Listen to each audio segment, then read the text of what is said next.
For over a decade, Apple has been chasing a bold idea, that the iPad can be your next computer. When Steve Jobs first held up the original iPad, he called it a magical and revolutionary device. Years later, Tim Cook doubled down, saying the iPad was the future of personal computing. But here's the real question: in 2025, with iPadOS 26, M-series chips, and advanced accessories, can the iPad finally replace your laptop? This is the question that has followed the iPad since its creation. Every new generation, every new iPadOS release, and every accessory has pushed it closer to becoming a true laptop alternative. But has Apple actually achieved that dream, or are we still living in a world where the iPad is stuck between a phone and a MacBook? Let's break it down and find out what's changed, what still needs work, and what the future of iPad computing could look like.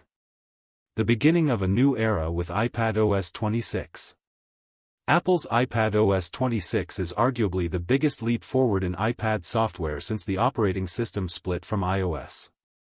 The new version introduces more advanced multitasking features, refined window management, and a stronger focus on productivity. For the first time, you can truly work with multiple apps side by side in resizable windows, similar to macOS, giving users the flexibility they've been begging for. Apple has also integrated Apple Intelligence more deeply into iPadOS 26, allowing context-aware text generation, smarter app suggestions, and AI-powered creative tools. Writing, editing, or managing workflows feels smoother than ever. Whether you're taking notes, editing a document, or doing photo retouching, the system finally feels cohesive, like a real desktop experience. However, the real test isn't software alone. It's how well the iPad can handle tasks that we usually rely on laptops for: heavy multitasking, external drives, video editing, file management, and hardware integration. Hardware that competes with laptops. The iPad Pro lineup now features Apple's M4 chip, and leaks suggest that the next M5 iPad Pro will be even faster. These chips deliver laptop-class performance, rivaling even the latest MacBook Air and MacBook Pro models. In real-world tests, the iPad Pro M4 and upcoming M5 easily handle 4K video editing, multiple layers in Photoshop, and 3D rendering in apps like Nomad Sculpt, tasks that used to be exclusive to high-end laptops. Add in 16 GB of unified memory and blazing fast storage, and the iPad doesn't struggle to keep up anymore. Battery life is another strength. Apple's tight hardware-software integration means you can edit, stream, and design all day on a single charge. The display, especially the OLED Ultra Retina XDR version, remains unmatched, offering a level of brightness, color depth, and HDR precision that puts many laptop screens to shame. But even with all this power, something still feels missing. Accessories, the real computer behind the iPad. If you're serious about using the iPad as a laptop replacement, you'll need accessories, and that's where Apple's ecosystem truly shines. The Magic Keyboard turns the iPad into a near-laptop experience, complete with a trackpad, backlit keys, and a magnetic hinge that allows you to adjust angles. The typing experience is solid, though the weight of the keyboard nearly doubles the iPad's overall heft.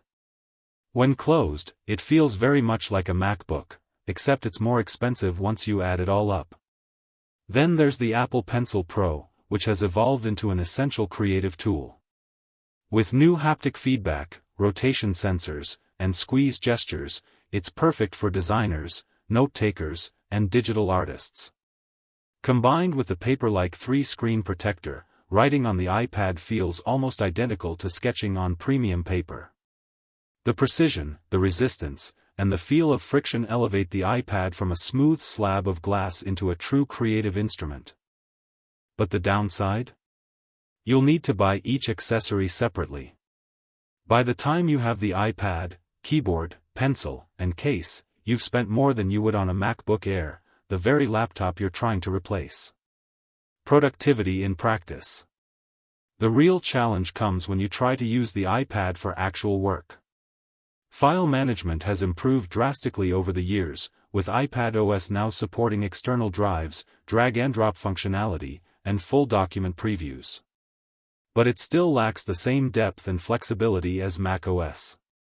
Yes, you can attach an external SSD to the iPad, browse files, and even edit media directly from it, but you'll occasionally run into permission pop-ups or limited access to certain file types. The iPad wants to be helpful, but it's still guarded, still locked down compared to the open nature of macOS. And then there's app compatibility. While the iPad now runs desktop-grade apps like Final Cut Pro and Logic Pro, the experience still isn't quite one-to-one with their Mac counterparts. Certain effects, codecs, and third-party plugins are missing.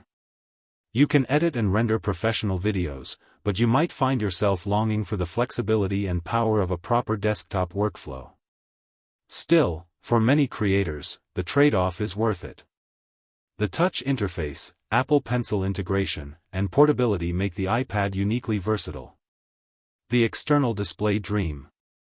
Apple recently introduced full external display support for the iPad Pro, one of the most requested features. You can now connect the iPad to a monitor, use it as a second screen, or even run two different apps simultaneously across both displays. However, the system still treats the iPad's interface differently than macOS. You can't freely move app windows between screens like you can on a Mac, and not every app scales perfectly. It's close, painfully close, but still not quite seamless. Imagine if Apple simply allowed macOS to run on the iPad. The hardware is capable, the M-series chips prove that. The question is no longer can the iPad handle macOS, but why won't Apple let it? The reason likely comes down to segmentation. Apple doesn't want to cannibalize Mac sales.